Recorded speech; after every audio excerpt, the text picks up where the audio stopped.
Sete horas, 4 minutos, terça-feira, 13 de abril de 2021. Bom dia, Álvaro. Wilson Lima anuncia pagamento do abono saúde e antecipação do 13º salário dos servidores. Liminar de Nunes Marques pode dar por impeachment de Alexandre de Moraes para avançar no Senado. Ministra Rosa Weber suspende trechos dos decretos de armas de Bolsonaro que entram em vigor nesta terça. Brasil volta a bater recorde com pior média de mortes por Covid. Foram 3.125 óbitos por dia na última semana. Caixa paga hoje primeira parcela do auxílio emergencial para os nascidos em abril. Na coluna O Poder de hoje, vamos comentar sobre os gastos milionários feitos pela Assembleia Legislativa do Estado do Amazonas em apenas 2 meses da nova presidência.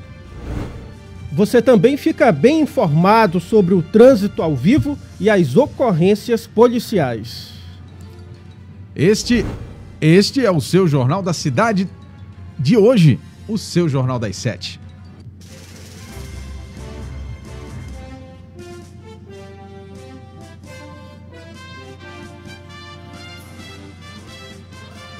As notícias da cidade de Manaus.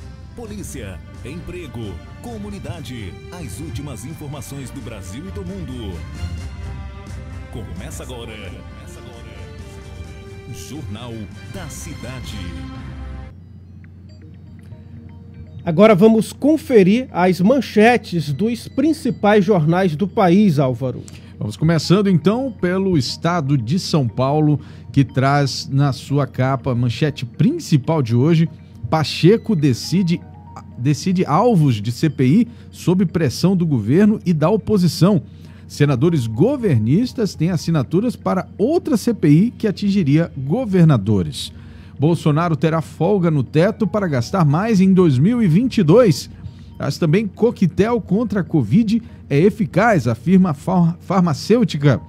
Com prejuízos de 1.7 bilhões de reais, metrô de São Paulo corta trens. Tem ainda também esquerda radical e direita vão ao segundo turno no Peru. E, após confinamento, a recompensa, depois de 3 meses em lockdown rigoroso, com mesas de ar livre, voltam a funcionar em Londres. É isso aí, os pubs com mesas ao ar livre voltaram a funcionar em Londres. Essas foram as manchetes do estado de São Paulo de hoje. Agora vamos para os destaques do jornal Folha de São Paulo. Na verdade, aí o estado de São Paulo, agora aqui comigo, Folha de São Paulo. Base age para minar CPI e ala do STF para adiá-la. Em paralelo, Bolsonaro assume pessoalmente a articulação para blindar governo. Para tirar despesas do teto, governo estuda PEC. O governo Jair Bolsonaro estuda com aliados manobra para retirar certas despesas do teto de gastos em 2021, sem decretar o estado de calamidade pública, que libera de forma irrestrita despesas ligadas à pandemia.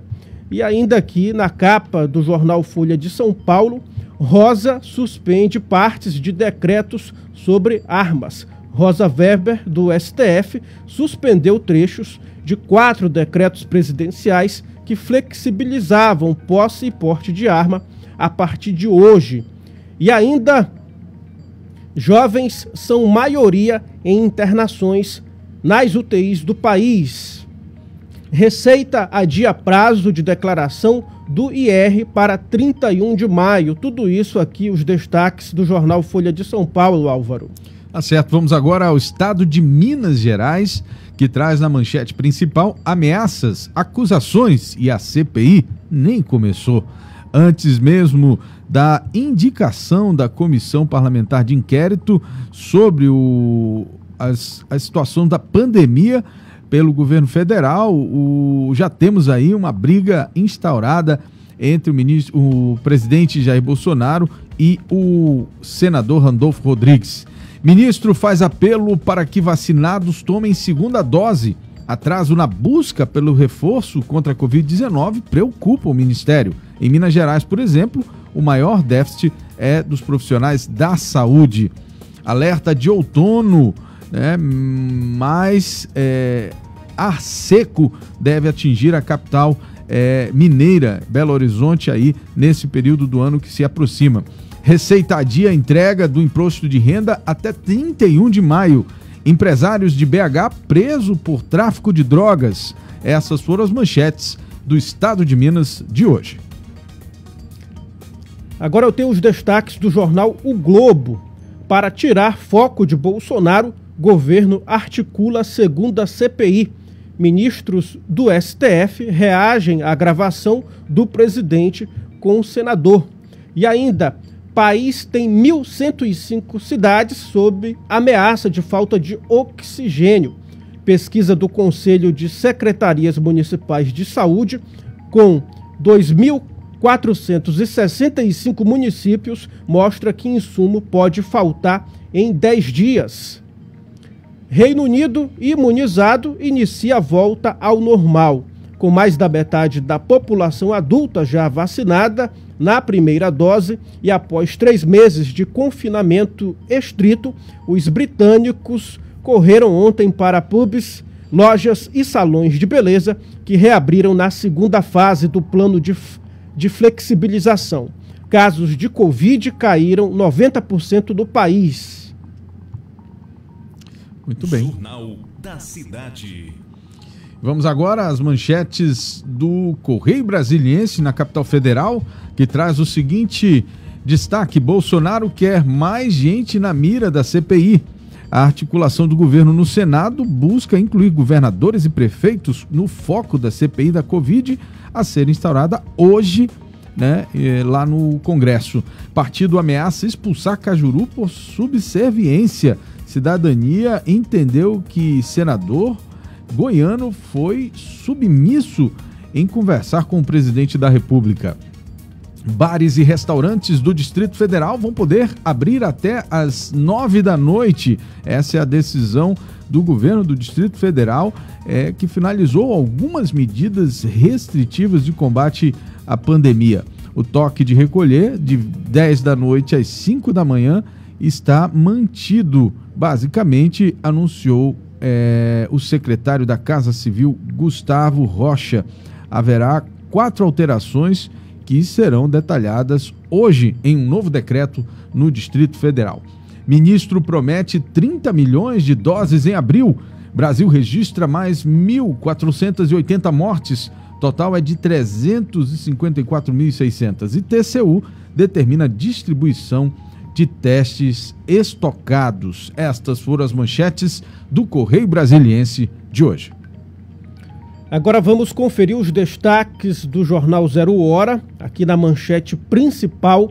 Pela primeira vez em 42 dias, UTIs da capital têm menos de 60% de ocupação. O índice de uso dos leitos de tratamento intensivo chegou a 97,5% na tarde de ontem. A última vez que havia ficado abaixo de 100% tinha sido em 1º de março. Mesmo assim, a fila de espera ainda é uma realidade, com 114 pessoas sendo tratadas em vagas adaptadas e 7 hospitais operando acima da sua capacidade. Especialistas apontam o percentual máximo de 85% como patamar para funcionamento regular das unidades. STF suspende trechos de decretos de Bolsonaro sobre acesso a armas.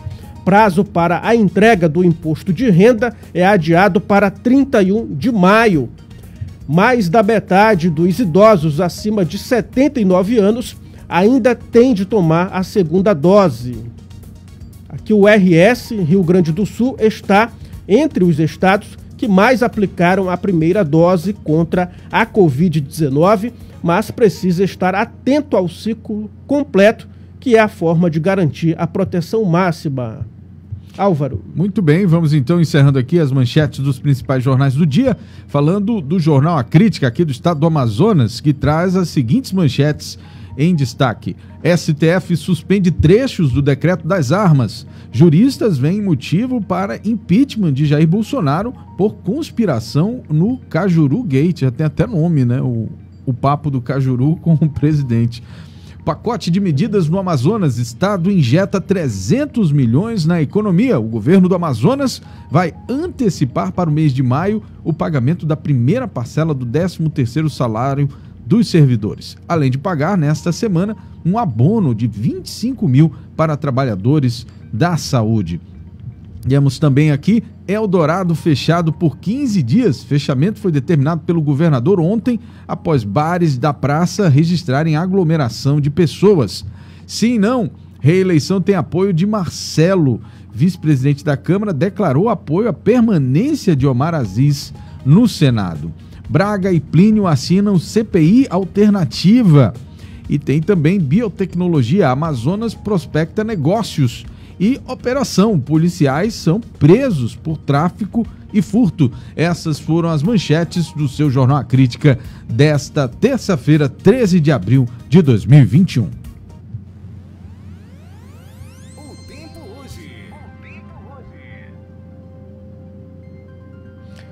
A previsão para hoje, de acordo com o Instituto Climatempo, é de sol o dia inteiro.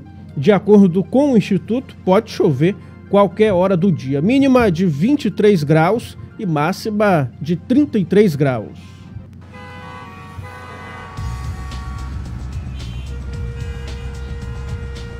Trânsito. Muito bem, nós vamos agora, é o momento em que a gente vai às ruas da cidade de Manaus para saber como é que está o trânsito na cidade nesta manhã, com Edila Chaves em qualquer ponto da cidade, trazendo as primeiras informações. Edila, bom dia. Bom dia a todos os ouvintes aí do Jornal da Cidade, site imediato. Sejam todos muito bem-vindos para mais essa inovação do site imediato. Bom, no momento nós estamos passando aqui pela Avenida Torquato Tapajós, o trânsito fluindo sentido centro. Temos a observação, olha aí, rotatória da Suframa, com ótima fluidez. Inclusive, para isso acontecer, obviamente, agentes de trânsito no local. Temos também ali, a Avenida Mário Ipiranga com a Rua Salvador, trânsito fluido sem retenção. Respeitando sempre a sinalização que todos esses motoristas inteligentes têm esse respeito mediante a essas situações onde literalmente esses semáforos são para ajudar, viu, gente? Tem gente aqui que se chateia com isso, ainda mais quando está atrasado. Na rotatória do Coroado, com fluxo intenso de veículos, porém está fluindo sem retenção. Começa mesmo a ficar a situação mais tensa lá por volta das 7h30, 8 horas da manhã, que o trânsito começa a ficar mais lento naquele local, tendo também agentes de trânsito. Essas foram as informações do trânsito para o Jornal da Cidade. Obrigado, Edila Chaves, pelas informações. Olha, daqui a pouco a Edila volta com informações dos casos policiais que aconteceram na madrugada desta terça-feira. Jornal da Cidade, só o que importa. Vamos lá, são 7h17. Covid-19.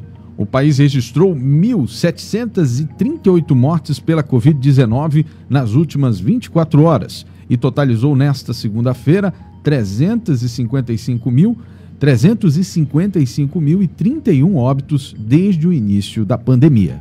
Com isso, a média móvel de mortes no Brasil nos últimos 7 dias bateu um novo recorde e chegou a 3.125.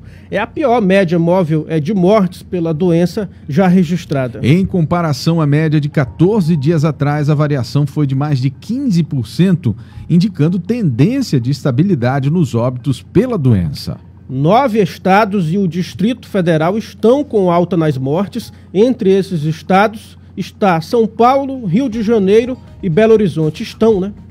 O Amazonas confirmou nesta segunda-feira mais 14 mortes por Covid, sendo 5 ocorridas nas últimas 24 horas. Com isso, o total de vidas perdidas para a doença chega a 12.271.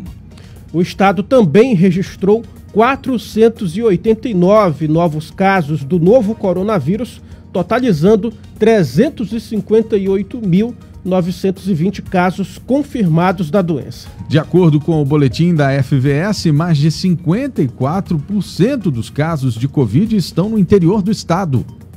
O Amazonas se encontra na fase laranja, que corresponde à classificação de risco moderado para a transmissão da Covid-19. Jornal da Cidade. E a gente continua falando aqui sobre pandemia do novo coronavírus. O balanço da vacinação desta segunda-feira aponta que 31.239.336 doses foram aplicadas em todo o país. Nas últimas 24 horas foram aplicadas um total de 900.685 doses aplicadas em todo o país. O Amazonas caiu para a 6ª posição no ranking das unidades federativas que mais vacinaram as suas populações contra a Covid-19.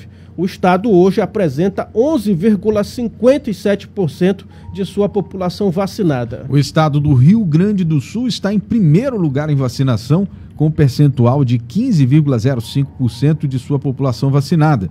Em seguida, o estado do Mato Grosso do Sul, Bahia, Paraíba e Espírito Santo. O Amazonas caiu para o 6º lugar, atrás de São Paulo, que hoje já tem 11,74% de sua população vacinada. De acordo com o vacinômetro do estado, divulgado pela Fundação de Vigilância em Saúde, o Amazonas já tem 644.712 pessoas imunizadas. Jornal da Cidade. Mudando um pouco de assunto, o general Joaquim Silva e Luna foi aprovado para integrar o Conselho de Administração da Petrobras. O aval abre caminho para que ele se torne presidente da estatal. O nome de Silva e Luna foi analisado em Assembleia Geral Extraordinária. No encontro, também foi confirmada a destituição de Roberto Castelo Branco. Com 75,68% dos votos, Eduardo Bacelar Leal Ferreira foi eleito presidente do Conselho de Administração da estatal até 2022. Além de Ferreira, os 7 eleitos para o Conselho foram Joaquim Silva e Luna, Sônia Júlia Villa-Lobos, Cíntia Santana Silveira, Márcio Andrade Weber, Murilo Marroquim de Souza, Rui Flex e Marcelo Gasparino da Silva. Para integrar o Conselho da Petrobras, Silva e Luna foi exonerado da diretoria-geral da Itaipu Binacional na semana passada. Segundo fontes do jornal Folha de São Paulo, a reunião do novo Conselho de Administração, que vai eleger o presidente da estatal, ainda não tem data definida, mas deve ocorrer ainda nesta semana, Álvaro. Jornal da Cidade.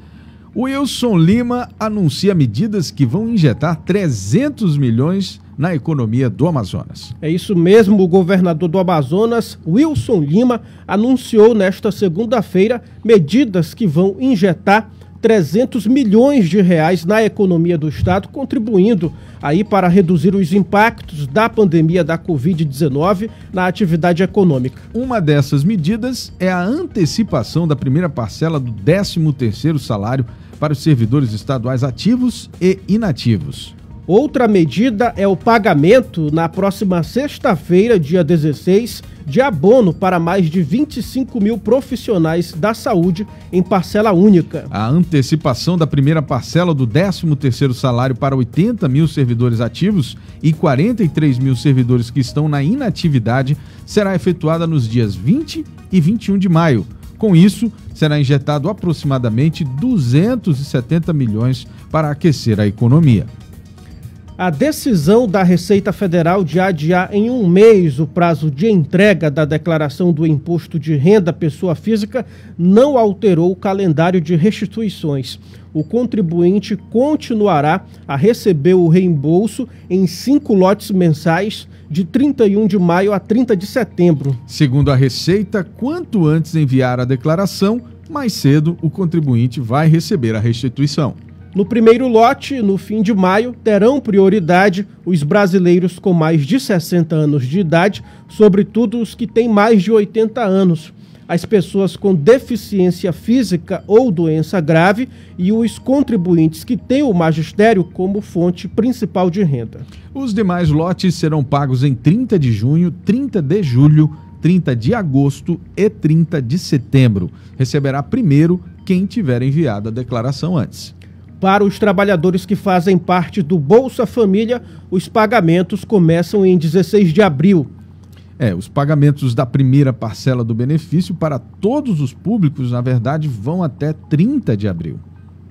Jornal da Cidade. O novo auxílio emergencial será pago a mais de 2 milhões de pessoas nesta terça-feira. Segundo o calendário de pagamentos do governo, é a vez de os brasileiros nascidos em abril receberem a primeira parcela do benefício.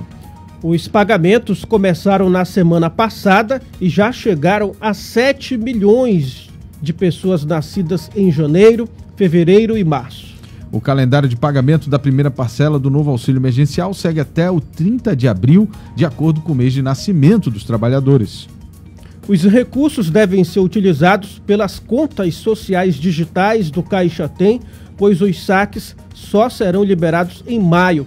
Neste ano, o auxílio pode ser de R$ 150, R$ 250 ou R$ 375, de acordo com a formação familiar. Polícia. Muito bem, são 7h25. Nós vamos agora voltar com o Edila Chaves, que vai nos atualizar aí sobre as informações dos casos de polícia que ocorreram nesta noite e madrugada. Edila, final de noite, início de dia violento ou foi tranquilo? Como é que foi aí? Edila? Oi. Final de noite, início de madrugada violento, como é que foi aí? Tivemos uma situação muito triste, na verdade, durante todo o dia de ontem, viu? A situação em Manaus foi bastante violenta.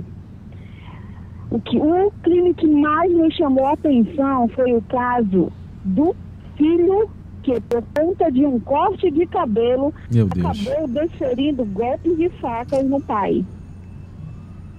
Terrível, né, Edila, esse caso. Conta pra gente como é que foi aí em detalhes esse caso.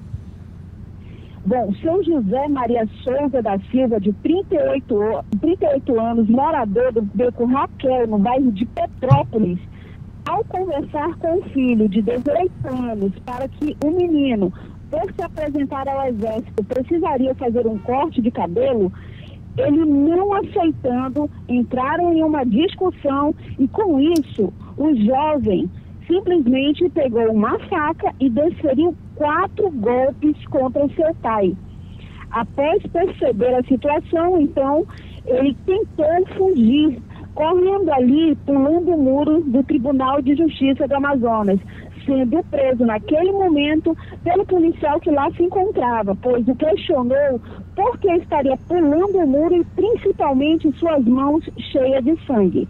O jovem foi conduzido para a Delegacia de Homicídios e Sequestros e o seu José Maria de Souza da Silva foi levado para o pronto-socorro João Lúcio, para o pronto-socorro 28 de agosto, mas lá chegando sem vida. O corpo foi removido durante esta madrugada para o Instituto Médico Legal. Terrível, Edila, terrível essa situação, né? Isso só demonstra o quanto a gente está com valores deturpados na sociedade, né?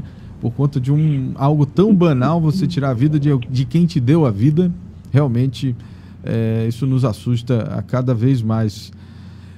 Álvaro, nós que estamos, desculpa aí, mas ainda está sendo comentário sobre este caso cabuloso, é que infelizmente nós que estamos nas ruas, nós do imediato que sempre estamos levando as notícias destes casos, é que chama a atenção que hoje a maioria dos jovens, eles acabam por se rebelar contra a sua própria família, contra aquelas pessoas que lhe querem bem. O caso da discussão foi devido a um corte de cabelo onde o menino não aceitaria. Então, por imposição do pai, ele achando-se no direito de não aceitar, de sim fazer o que ele bem entendesse, acabou entrando em discussão e ali, no calor da discussão, acabou por matar seu próprio pai. Outro caso que nós temos também, estarrecedor, é de William de Andrade Vidal, de 34 anos. O William estava com seu filho no colo. A criança, no momento em que um carro chegou com dois homens, chamaram por William, mandaram que ele soltasse a criança e ali então desferiram os disparos de arma de fogo. Em torno de 6 tiros foram disparados e 5 acabou ceifando a vida de William. Ele que já tinha passagem por homicídio. Mas aí você pergunta, Edila, é um caso triste de morte, mas o que chama a atenção? O fato de aqueles que chegaram para executar o William simplesmente mataram o homem na frente do próprio filho. Uma criança que presenciou, ouviu e ainda ficou à mercê de terceiros por conta daquela situação. Esse fato ocorreu na comunidade Mundo Novo, no bairro Jorge Teixeira. Terrível, Edila, terrível. Olha, ainda teve o caso da cobra que foi resgatada dentro do motor de um ônibus da cidade de Manaus. Imagine que loucura isso também, né? Pois é, mas aí inusitado, eu já fico um pouquinho... caso bastante inusitado, mas eu vou te falar, viu? Quem vem ali, quem tem a frequência de passar pela estrada do aeroporto, não se assustem, vocês podem se deparar com uma jiboia, você pode se deparar até mesmo, nós mesmo, a equipe do imediato, já chegamos a socorrer uma preguiça. Ainda bem que quem estava comigo era o Pablo e a preguiça não teve nenhum problema, se identificou com o Pablo. Olha só, rapaz. Obrigado, Edila, daqui a pouco você volta com mais informações. Tá, bom dia para todos. 7h30. A ministra do Supremo Tribunal Federal, Rosa Weber, suspendeu nesta segunda-feira, em decisão individual, trechos dos 4 decretos sobre porte e posse de arma editados pelo presidente Jair Bolsonaro em fevereiro. Os textos passam a valer nesta terça. A suspensão atinge o trecho que aumentava de 2 para 6 o limite de armas de fogo que o cidadão comum pode adquirir, desde que preencha os requisitos necessários de obtenção do certificado de registro de arma de fogo.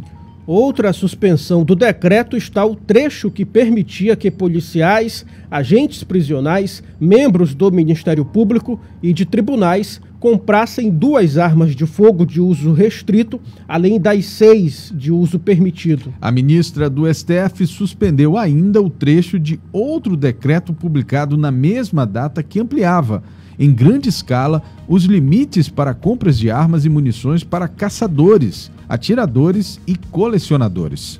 Na decisão, Rosa Weber determina que o tema seja enviado ao plenário do STF, que pode confirmar ou rejeitar o que a ministra decidiu.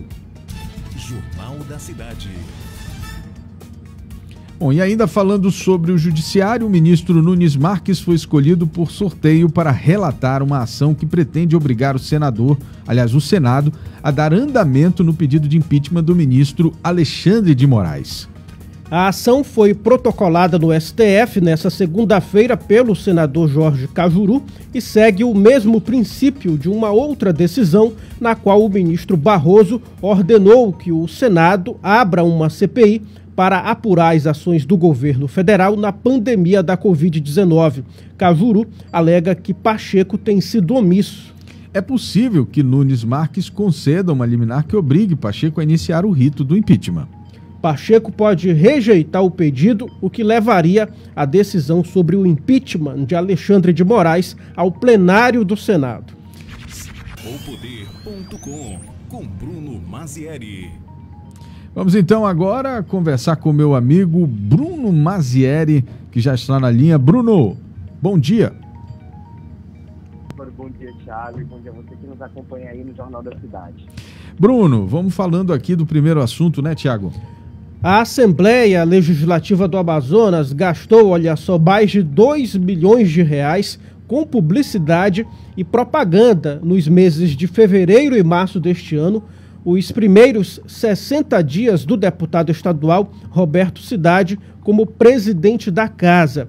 Os gastos representam um crescimento de 65,7% se comparado com o mesmo período do ano passado, quando foi pago um pouco mais de 1 milhão de reais. As informações constam no portal da Transparência do Governo do Amazonas. O Bruno Mazieri traz detalhes sobre esse gasto. Bruno, bom dia. Então, Thiago, houve um crescimento aí de 813 mil reais em gastos entre os meses de janeiro e fevereiro, comparado ao mesmo período do ano passado, né? Então, o que a gente percebe é que o deputado Roberto Cidade assumiu no dia 1º de fevereiro e logo em seguida iniciaram uma série de gastos, o que representou aí essa diferença que você falou ainda há pouco. Somente no mês de fevereiro, por exemplo, houve uma elevação de 114% de gastos, saindo de 399 mil, quando o presidente era o ex-deputado Josué Neto, para 854 mil. E em março, aumentou 42%, comparado ao mesmo período também do ano passado, saindo de 1.190.000 gastando 1.196.000 contra 838 do ano passado. Ou seja, tudo isso em gastos apenas de publicidade. A gente tem que lembrar, né, Bruno, que esse caso foi um caso que o site O Poder fez uma matéria investigativa na qual nós identificamos que os pagamentos com publicidade na Assembleia, eles giravam em torno aí de uma média de 500 mil reais mês. Não sei se você lembra disso, dava 400 e um pouco, né, os pagamentos, nós levantamos inclusive os pagamentos.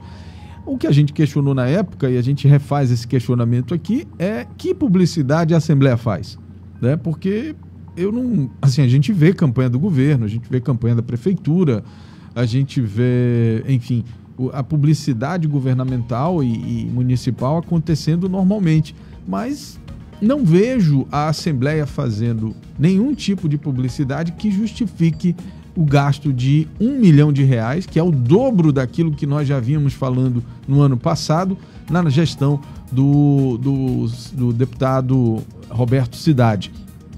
Para onde está indo esse dinheiro? Quem está sendo pago? Né? Com que tipo de publicidade está sendo feita do Poder Legislativo? Veja, a gente não é contra a publicidade, até porque nós vivemos disso aqui, né? Todo veio de comunicação vive de publicidade. Mas a gente quer saber aonde está sendo gasto esse dinheiro e que tipo de publicidade está sendo feita pela Assembleia Legislativa, tendo em vista que isso se trata de recurso público. Bruno, eu queria comentar com você, Bruno, Álvaro, rapidinho, só para ainda antes de encerrar esse assunto, eu só queria dizer que a Assembleia se manifestou por meio de nota e informou que a estimativa dos contratos dos serviços de comunicação da casa é anual e que não existe um valor fixo específico mês a mês, o que pode provocar variáveis nos comparativos mensais com o ano anterior. E o que é importante para eles é que o valor anual final gasto fique dentro do valor estimado da contratação. É verdade. Bruno, eu queria comentar um pouco agora sobre a decisão do decreto do governamental ontem, que fechou praticamente 100%, na verdade, né, Bruno, a Praça do Eldorado, que é um centro, para quem não conhece, que está nos assistindo nesse momento pela internet, é um centro de bares e restaurantes, né, como tem em vários lugares do país, no qual as pessoas ali se reúnem e tal.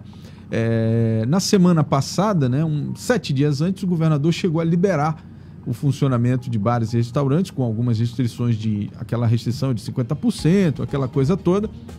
Mas o que aconteceu foi que no primeiro final de semana, sem a restrição, circulou no Brasil, né, e a imagem é estarrecedora, centenas, não sei se são milhares, mas são centenas de pessoas ali se aglomerando, muitas, a grande maioria, sem máscara. E aí o governo teve que, enfim, botar a mão pesada do governo estadual para poder botar um limite naquilo ali, né, Bruno? Inclusive, rapidamente, um vereador, né, fez o vídeo e fez a denúncia, o vereador Sassá. Exatamente, é isso aí. Bruno? É isso mesmo, Álvaro. O que a gente viu no último fim de semana ali na Praça do Eldorado, na Praça do Caranguejo, foram cenas estarrecedoras. Eu sempre faço questão de falar sobre isso, que eu não sou contra a reabertura, muito pelo contrário, eu sou super a favor, eu acho que todo mundo precisa trabalhar, mas que todos os comerciantes respeitem as restrições. Eu conto experiências próprias, que um dia eu cheguei num restaurante e vi a superlotação, sem mesa vazia, sem distanciamento, e o que causa um verdadeiro desconforto para algumas pessoas que frequentam, porque tem outros que não se importam, né? E aí que o governo do estado viu que precisava tomar uma atitude mais enérgica e fechou por 15 dias a praça de uma forma geral, né? Inclusive botou gradil ao redor da praça inteira e lacrou os estabelecimentos que cercam ali a Praça do Eldorado. O que eu fiquei sabendo também é que novas atitudes enérgicas podem ser tomadas em outros bairros da cidade. Então, se você é comerciante de bar e restaurante está nos ouvindo, é bom que você passe a respeitar as regras, o que acaba prejudicando quem segue, né, Álvaro? Porque tem aquelas pessoas que seguem e aqueles que não seguem. Quem não segue acaba prejudicando quem segue porque acaba fechando tudo. E de uma forma geral, todo mundo é prejudicado. E é isso que eu acho que a gente precisa destacar aqui, né? Essa situação da pandemia é uma situação difícil, ela é, digamos assim, inusitada, né? Porque não existe certo, eu sempre falo isso desde o início dessa pandemia.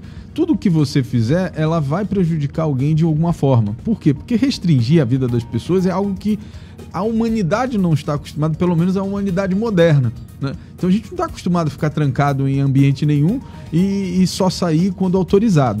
Muito menos o funcionamento dos comércios, né? Eu não tenho 43 anos, não me recordo de nenhum momento da minha vida em que a gente viveu uma situação nesse sentido. Então é difícil. Agora, é importante o que você falou, Bruno. As pessoas precisam compreender que quando há um decreto dizendo, olha, o funcionamento é de tal hora, e tem que funcionar com 20% da capacidade, 30% da capacidade, se você não obedecer isso, vai acontecer o que está acontecendo com o Eldorado. Você vai perder a oportunidade de, mesmo nesse caos que é a pandemia, de funcionar corretamente, porque não tem outra alternativa a não ser fechar tudo de novo. Infelizmente, essa doença ainda não tem cura. A vacina, ela ainda não chegou para todos. Esse é um esforço mundial. Só você pegar as estatísticas de todos os países mais avançados do mundo que criaram as vacinas, eles não conseguiram vacinar todo mundo ainda. Então o Brasil não vai estar vacinando todo mundo em menos de um mês. Quer dizer, é ilusão as pessoas que ficam sustentando essa narrativa. A questão é que a gente precisa adaptar a nossa vida a isso. Agora, tem o lado do empresário que quer trabalhar, como você bem falou, Bruno, aquele que segue tudo corretamente, aquele que não quer perder a oportunidade de ganhar o seu sustento, de manter os seus funcionários. Esses aí, o governo precisa estudar uma forma de ter medidas diferenciadas, né, para que a gente possa preservar o funcionamento daqueles que estão obedecendo. Vamos imaginar que na Praça do Caranguejo tivesse um estabelecimento que tivesse restringindo, que não tivesse colocando cadeiras na praça. Ele estaria sendo prejudicado pelos outros, né? Então é preciso também olhar o lado daqueles estabelecimentos que estão seguindo as regras. De outra forma, se a gente usar a regra geral, né, para os estabelecimentos como um todo, a gente tem que olhar, por exemplo, para os flutuantes, que funcionam nos finais de semana e que aglomeram também, né? E que inclusive, a gente precisa olhar isso também. 3 foram fechados esse final de semana, justamente numa ação do governo do estado, justamente porque estavam descumprindo essa questão do distanciamento social, né? Eu acho que é o seguinte, eu acho que um recado foi dado, né, para que todos os bares e restaurantes passem a ficar alertas, por exemplo, eu moro no Veralves. O Veralves, assim, é uma coisa absurda também nos finais de semana. Então, acredito eu que muito em breve haverá algum tipo de atitude para rever a questão do Veralves também. Então, assim, é bom a gente ficar falando sobre isso, porque as pessoas conseguem ter tempo hábil, né, de tentar reverter como é que elas estão abrindo os seus bares e restaurantes, não só apenas nos finais de semana, mas durante a semana. A gente sabe que tem jogo de futebol, que todo mundo gosta de assistir, e acaba ficando uma aglomeração. Então é bom ficar atento aí nessa questão. Será que ninguém que estava ali, Álvaro, Bruno, teve alguma pessoa em casa doente de Covid-19 ou que morreu por conta dessa doença, né? Exatamente. A gente sabe que hoje em dia praticamente todas as famílias foram impactadas, se não direta, indiretamente por essa doença. O vereador da cidade.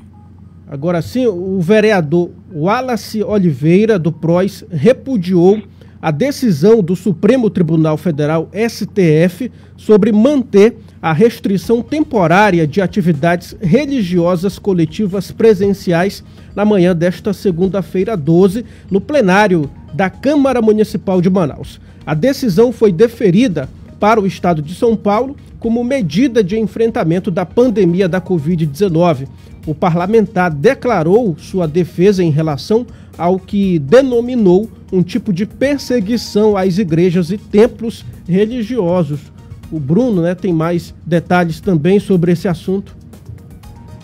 É engraçado que a gente vem debatendo aqui, por exemplo, um assunto local, como foi a questão da Praça do Caranguejo ontem, e aí vem o vereador criticar uma decisão do STF a respeito de templos e igrejas. Acredito eu que essa questão das igrejas e templos, elas podem ser feitas de forma remota, não vejo problema nenhum nisso. Inclusive, foi muito utilizada na segunda onda da pandemia, né, onde realmente fechou tudo e todo mundo ficou sem frequentar determinados tipos de lugares. Acredito eu também que a Câmara Municipal deva ser mais engajada em solucionar problemas locais e não questionar decisões que impactam um outro estado e que talvez possam vir impactar a cidade de Manaus e quem sabe o estado do Amazonas, que ainda não é o caso.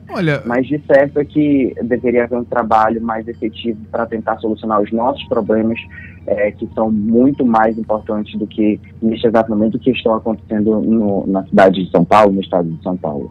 Bruno, eu acho que a primeira coisa que a gente precisa dizer é que a decisão do Supremo, ela não proibiu absolutamente nada. Ela apenas entendeu que a decisão sobre o funcionamento ou não de templos religiosos cabe aos estados e municípios, né? Quer dizer, em nenhum momento ela fez uma proibição. O que ela fez foi revogar uma decisão, né, que iria contrária a essa questão. Então, veja, esse é o primeiro ponto. O segundo ponto é o que você está falando, né? Quer dizer, o templo religioso ele não é diferente de um bar, de um flutuante. Obviamente que no contexto do que se trata ali dentro mas ele é um ambiente público que aglomera pessoas, né? Desse sentido que eu estou falando. Então, assim, o sentimento ele tem que ser o mesmo em relação às igrejas, né, e em relação aos bares, porque você não está tratando do que a pessoa vai fazer, né? Você está tratando de aglomeração, e a aglomeração ela é aglomeração em qualquer lugar. Então a gente precisa respeitar, obviamente, a questão religiosa de cada um, e a gente quer dizer aqui, inclusive, que o Imediato acho que foi o primeiro site, né, a ter uma iniciativa nesse sentido. Nós colocamos uma missa diária exatamente para poder atender as pessoas que não estavam podendo ir à igreja. Nós fizemos isso na primeira onda, né, durante praticamente 3-4 meses, até passar realmente a primeira onda. Na segunda onda, praticamente todas as igrejas já estavam fazendo, aí não havia mais necessidade da gente também fazer, né, a mesma coisa, porque as igrejas das quais a gente transmitia já estavam fazendo por conta própria. Portanto, virou um hábito, né, das igrejas a fazer a transmissão dos seus serviços, né, dos seus movimentos através das redes sociais. Então, assim, eu acho que há um exagero por parte de alguns parlamentares no sentido de quererem que as pessoas estejam presencialmente. Deus, né, e Jesus Cristo e a fé que você professa ela de qualquer lugar. Não há necessidade de você estar fisicamente num espaço para poder praticar a sua fé. Esse é um outro aspecto religioso, inclusive, dessa questão, né? Então tem um aspecto religioso, tem um aspecto político, tem um aspecto de saúde, né, no qual... Pois é, Álvaro. Inclusive, você está falando isso é importante porque entender isso, uma decisão dessa do STF, como uma perseguição às igrejas e templos, para mim é um certo exagero. É exagero, politizando. Se trata de uma perseguição, se trata de uma questão de saúde pública. Então, assim, vai muito além do que uma possível perseguição ou uma possível, sei lá, vamos fechar tudo só porque é igreja e templo. Não, mas pelo contrário. Na primeira e na segunda onda, como você bem lembrou, fechou tudo. Exato. Agora as coisas estão reabrindo. A decisão não afeta a cidade de Manaus, não afeta o estado do Amazonas, então não há por que ter esse tipo de atitude. Vamos focar no nosso problema, que é muito maior no momento do que uma decisão do STF que afeta o estado de São Paulo, que pode vir a afetar Manaus ou o estado do Amazonas. Tá certo. Vamos para outro assunto, né? Vamos aqui. O vereador Caio André, do PSC, cobrou em tribuna a reabertura do Centro Social Urbano, CSU, do Parque 10. Em seu discurso realizado no pequeno expediente da sessão plenária, nesta segunda-feira 12, ele rogou ao prefeito Davi Almeida, do Avante, e à secretária Jane Mara, titular da Secretaria da Mulher, Assistência Social e Cidadania, SEMASC, para que um dos maiores complexos esportivos volte a funcionar. O centro comunitário chegou a ser reaberto para o Feirão do Peixe durante o feriado da Semana Santa, mas logo em seguida fechou as portas novamente e motivou uma série de pedidos de reabertura nas redes sociais do vereador, que fez questão de levar ao plenário e ressaltar a importância do local para os moradores. Bruno Mazieri. Mais um caso, né, Bruno? Mais um caso. Vai ao encontro disso que a gente estava falando ainda há pouco, né? O que eu penso a respeito sobre isso, Álvaro? Quando o governador começa a flexibilizar, né, para voltar à academia, para voltar à caminhada, para voltar tudo, a circulação das pessoas nas ruas, o que eu percebi é que as pessoas voltaram a fazer atividades físicas, porém sem o uso da máscara, que a gente sabe que é de extrema importância, porque a gente sabe que o vírus se transmite através de fluidos, através da fala, de uma corrida, enfim, estudos já provaram que ele é transmitido, fica no ar por até 20 minutos, se você dá, por exemplo, tosse ou espirra, enfim, é uma série de coisas que a gente tem ciência, mas porém a população não consegue se conscientizar em torno disso. Então, o que eu acho que acontece? O prefeito de Manaus, a secretaria, a SEMASC, diante desses dados, consegue entender que se reabrir o CSU e todo mundo que estiver ali praticando alguma atividade física ou algum comércio não utilizar máscara, o nível de contágio, apesar de ser no local aberto, vai ser muito grande. Então, assim, é fácil cobrar, mas vamos aqui pensar como isso pode impactar na vida das pessoas, ou por que a prefeitura está tomando uma decisão como essa. Não é só chegar e pedir a reabertura, mas é também tentar pedir da população um maior entendimento sobre o assunto. Que eu acho que talvez é isso que falte, sabe? Essa conscientização, tanto por parte dos políticos que cobram determinadas coisas, como por parte da própria população que às vezes não tem consciência do que pode e o que não pode nesse momento pelo qual a gente está passando. Vou repetir, né? O momento ele é difícil. O que a gente precisa é unificar esse discurso, porque o que está acontecendo é que essas iniciativas contrárias às ordens de restrição que estão sendo estabelecidas no Brasil inteiro, não só aqui no Amazonas, elas geram um conflito desnecessário nesse momento. A gente vai repetir aqui, é difícil, é ruim. Ninguém está dizendo que é bom restringir a vida de ninguém. Agora, se nós não tivermos consciência de que essas restrições elas são necessárias para a gente combater um mal maior, porque eu tenho absoluta convicção de que todo mundo que está nos assistindo já teve alguém da família ou próximo que foi vítima dessa doença, a gente vai ter um ambiente mais pacificado, vamos dizer assim. Porque, como você falou, né, o fechamento de um ambiente público, seja ele o CSU, seja ele uma praça, ele não é feito de forma gratuita. É porque ali há aglomeração. E se há aglomeração, o risco de contágio das pessoas é grande e da disseminação da doença. Porque aquelas pessoas, elas saem dali e se espalham pela cidade. E elas vão levar isso para dentro da casa, elas vão levar isso para as pessoas idosas que estão trancadas 3, 4 meses.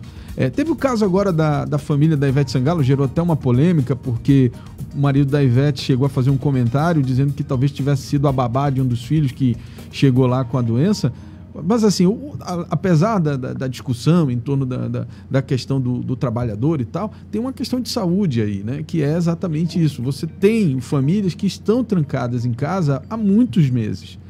E só poucas pessoas circulam nessas residências. E são as pessoas que trabalham, são as pessoas que visitam essas casas. Se essas pessoas não tiverem o mesmo cuidado das pessoas que estão trancadas, a doença vai chegar lá do mesmo jeito. Então é importante que as pessoas entendam que as medidas de restrição, elas são dolorosas, mas se as pessoas não tiverem consciência, vai acontecer o que está acontecendo no Eldorado. Quantos meses, Bruno, os empresários estavam reclamando para que fosse reaberto o comércio, os restaurantes principalmente? Eu me lembro aqui de pelo menos uns 5 ou 6 vídeos do presidente da Abrazel cobrando a reabertura dos bares e restaurantes. Né? Quer dizer, aí na semana seguinte em que se abre bares e restaurantes, depois de muita pressão, aconteceu o que aconteceu. Então fica difícil para qualquer governo, para qualquer administração, seja ela municipal, estadual ou até federal, fazer o controle dessas medidas restritivas se as pessoas não cumprirem aquilo que está sendo colocado no decreto. E Álvaro, é uma coisa que eu sempre falei nessas nossas conversas matinais, é que nenhum gestor público gosta de tomar uma decisão antipolítica, né, antipopular. Exato. Que é o caso dos prefeitos e governadores e do presidente da República, que de vez em quando toma decisões antipopulares, mas não é porque ele quer, é porque no momento exige isso.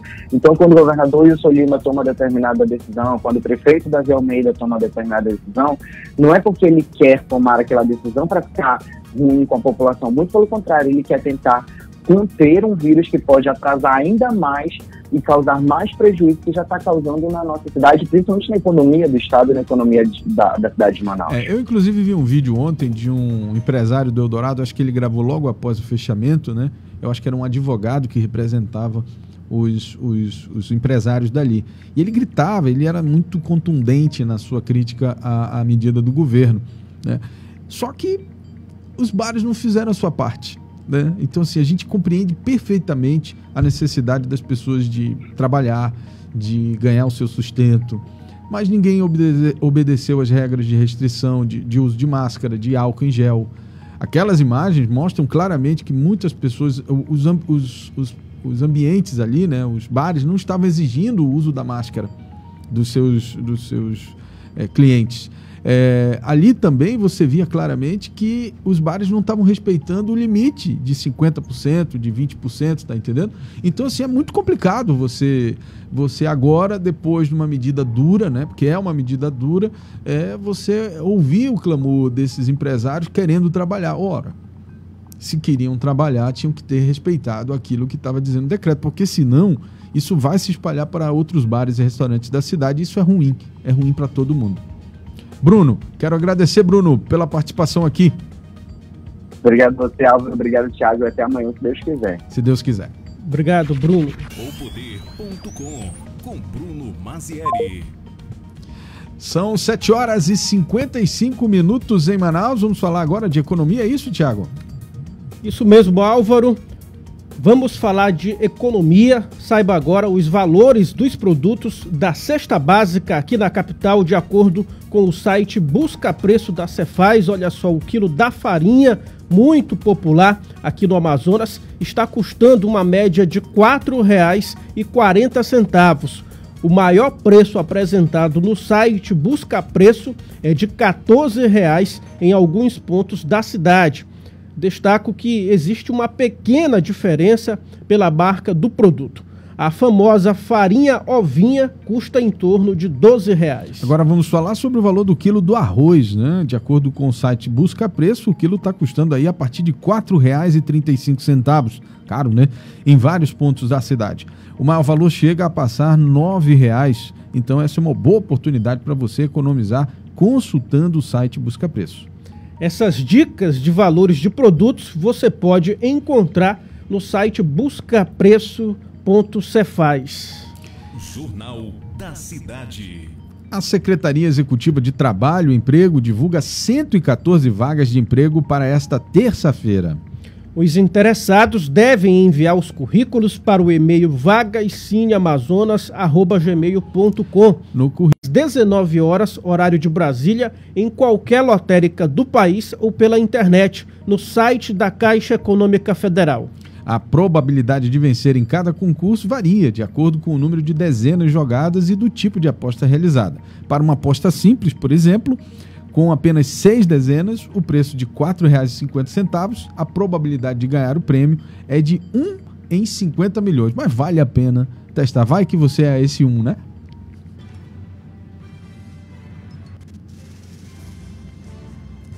Muito bem, são 7 horas e 58 minutos.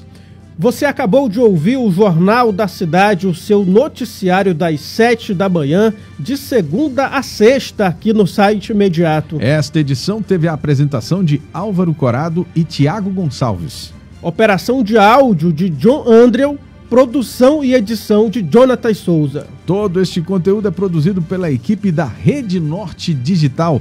Obrigado pela sua audiência, um ótimo dia e a gente se encontra amanhã, aqui, pontualmente, às 7 horas. Até lá. Até amanhã.